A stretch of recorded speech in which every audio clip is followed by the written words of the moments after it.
How's it going, everyone? Trey Alexander here. Today we're going to be looking at the modes in the key of C major. We're going to be breaking down each mode and each chord that goes with those modes. So definitely awesome to bring this into your playing. I think so often the modes seem like this very crazy thing, so we get kind of scared of them. But I want to take that mysticism out of it and start to help you break them down so that you can put them into your, your blues playing and your rock playing. So there's probably going to be a couple parts to these videos. I want to do a pretty in-depth look at each one. So we'll have some jam tracks that we can play over the top of it, so you can really hear the sound of what these modes bring to the table when you're playing them over a certain chord progression. So hope you guys enjoy it. Please hit that subscribe button and the bell for notifications, and I look forward to hearing from you soon. Take care. Rock and roll. Okay, so today we're going to be talking about the modes and how they are put together. We're going to start in the key of C. We're going to learn all the chords within that key, the standard majors, and then also the seventh variations. And then we're going to learn each mode that goes with each of those chords. Okay, so this will be a good introduction to the lesson. We're just doing 1 octave scales to fit, so 1 octave mode shapes. And we're going to learn those all up and down the fretboard. Now, to popular belief, it is super important to learn your modes and as much theory as you can. Think about it as an artist or, any skill or trade that you learn. The more that you gain knowledge-wise, the better you're going to get. Now, I'm not saying there aren't wonderful players out there that don't know a lick of theory and are wonderful players, even though they don't know that much theory. But you got to realize a lot of those players that ended up like that, it's because they were put in very intense situations with really good musicians. And when that happens, regardless of what subject matter it is, you're going to get good at it. You play video games, you play with people that are not as good as you, you're not going to gain your skill level that much. You play with people that kick your butt all the time, you're going to get really good at it. Same thing with football, same things with baseball. Really, anything you do is going to be like that. So, just a side note, if you want to get good at anything, any instrument, guitar, bass, mandolin, it can't hurt you to learn how everything's put together. It's never going to be a bad thing to learn how music works and the theory behind it, and to learn how to read sheet music. All that stuff is good. Do you need it to be a good and effective guitar player? Definitely not. Is it going to make you better though? 100%. Okay, so let's start with the C major. So we're going to just go through each chord. These are bar shapes. So we'll start with C. So C major, D minor, E minor, F major, G major, A minor, B diminished, and C major. Now, you can also do all these chords open, so let's go ahead and look at those as well. So, C major, D minor, E minor, F major, G major, A minor, B diminished, and C major again. Go through the bar shapes one more time. C major, D minor, F major, G major, A minor, B diminished, C major.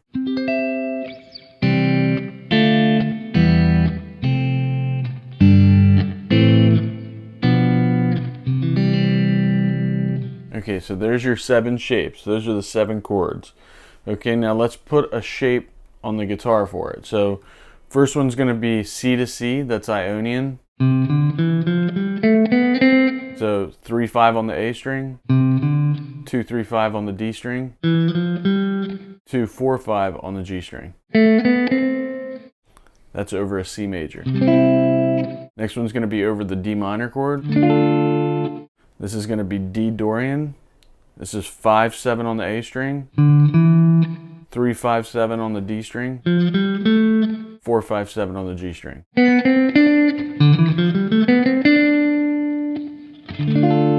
Next one's going to be E Phrygian,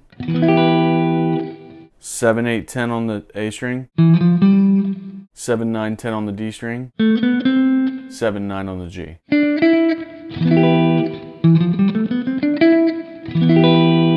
Next one's going to be F Lydian, so that's over an F major chord. So you have 8/10 on the A string, 7/9/10 on the D string, 7/9/10 on the G string. Next one's going to be G Mixolydian, 10/12 on the A string, 9/10/12 on the D string, 9/11/12 on the G. Or nope, it's 9/10/12 on the G, sorry.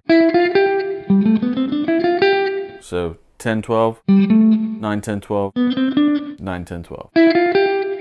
Next one's A minor, also known as Aeolian.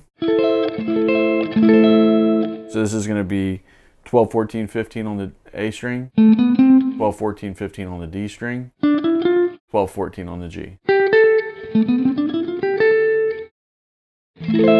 That's over the A minor. And here's your B Locrian. This is going to be over a B diminished chord. And this is as follows: 14/15/17 on the A and D string,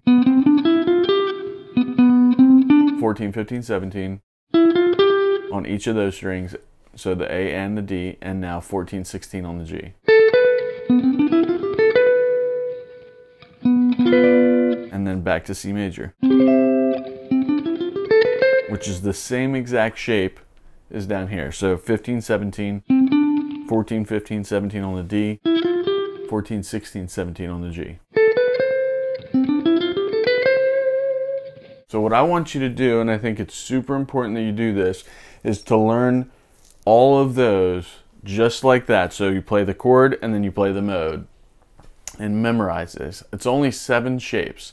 You can definitely do this. I know you can. But I want them to be second nature. It's also going to help with your alternate picking. You know, turn it into a nice little exercise for yourself. You're going to play the chord and then play the mode. Then you're going to go to the next one. Then Phrygian. Then Lydian. Then Mixolydian. Aeolian. Or minor. And then Locrian. So again, all the way through it. And you know, try going all the way up. So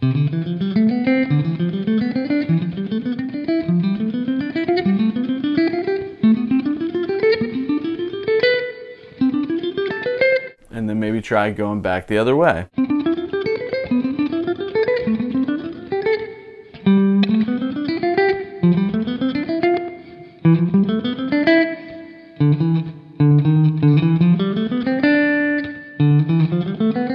I think that's the one I gave you.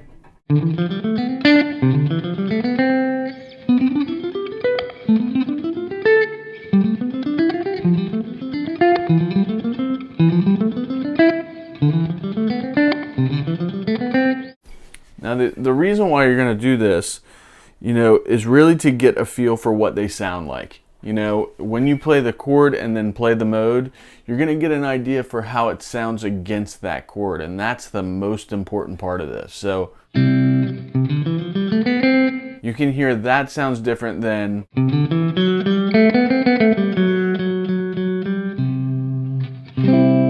after you get these memorized. Then we're going to look at which key tones make each mode special and make them sound like that mode, okay? So, for example, I was doing that Lydian one there.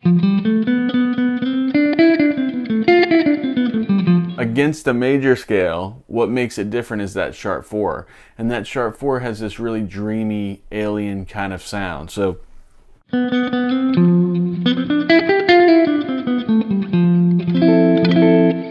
now, one other thing to throw in here, I think it's good practice to do, is once you get those major chords down and you're able to play all the shapes and play the chords with them, it's a good idea to learn your major 7 shapes. Now, one thing I wish I had when I was growing up learning guitar was the internet like we have it today. Any chord variation that you want to learn is a Google away. And I really want you to take advantage of this. You have to force yourself to want to do this, you know? There is no substitute for hard work. And I think so often, you know, we want all the answers laid out in front of us. But part of learning is that research, is discovery, is trying to find all these new shapes, you know? I remember when I was young, I just freaked out over that and I loved it. I loved learning where all the C chords were.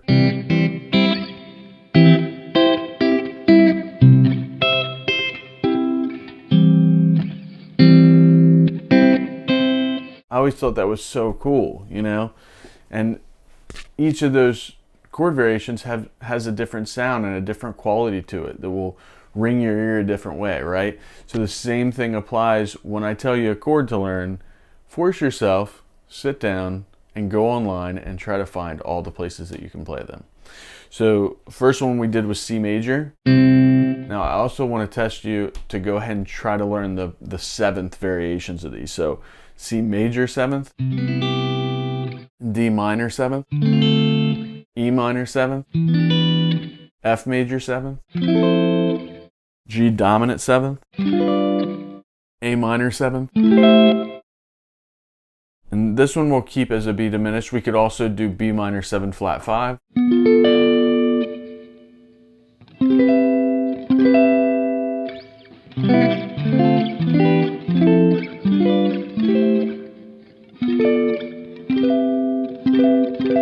I've been teaching a long time, and I would say that every student that took my advice and actually went home and really worked on these scales and got them, like, you know, made them second nature. You can't just run them once and think you got it. I mean, you got to play them, you know, maybe 40 times a day, every single day. And, you know, I think so often we want that easy button, but there just is no easy button. It's not, it doesn't exist. You know, really, quite honestly, I don't know that I would want it to exist. My favorite part of learning guitar is that it doesn't come instantaneously. And I know we're a part of an instant society that, you know, we're used to pushing a button on our cell phone to do everything we want it to do. But that's why there aren't, I would say per capita, the musicians are starting to miss some of those qualities as far as, you know, they're not well-rounded anymore. And part of that is due to the fact that they don't get out and play with other musicians. They spend a lot of time in their basement by themselves. And I think it's important that you go and you learn and you force yourself to get beat up a little bit. It forces you to want to learn more and to get better, you know?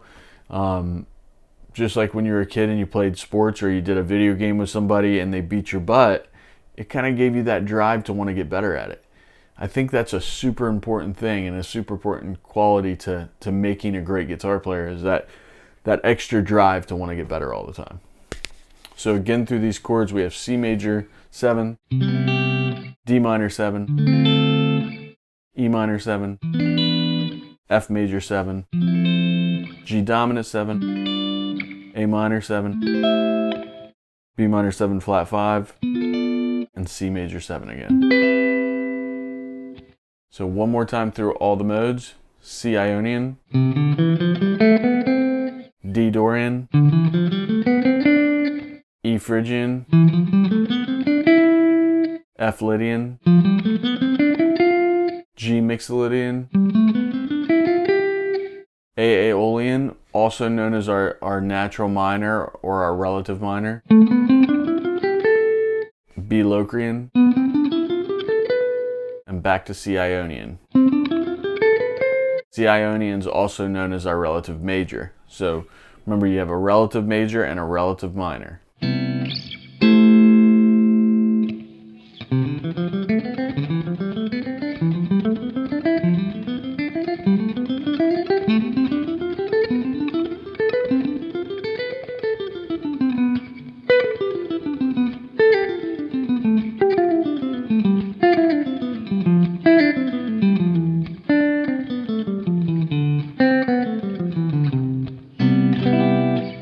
I hope you guys enjoy that. Let me know down in the comments below what you thought, and I'm going to bring you a little installment each week on these modes and really try to get you to the next level in it. But I'm telling you, I encourage you to go home, play these modes as much as you can, and make a little video of it yourself and post it to the channel. I would love to see your progress on it and see how you're doing with it. But again, these have to be second nature. I mean, think about it. These great improvisers, they don't think about those modes anymore. They're so ingrained into their soul that they don't have to think about Ionian or Dorian. It's a second nature hit. So when they're in a tune and they play the second chord, which is D minor, and go to say G7, and then back to C major 7, they have all those ideas for those modes for each of those chords that would work,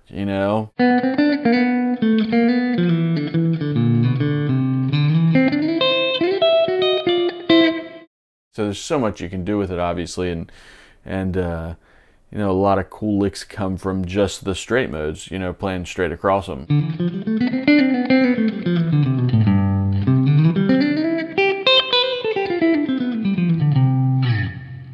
So make sure to get those installed into your brain. Install it, man.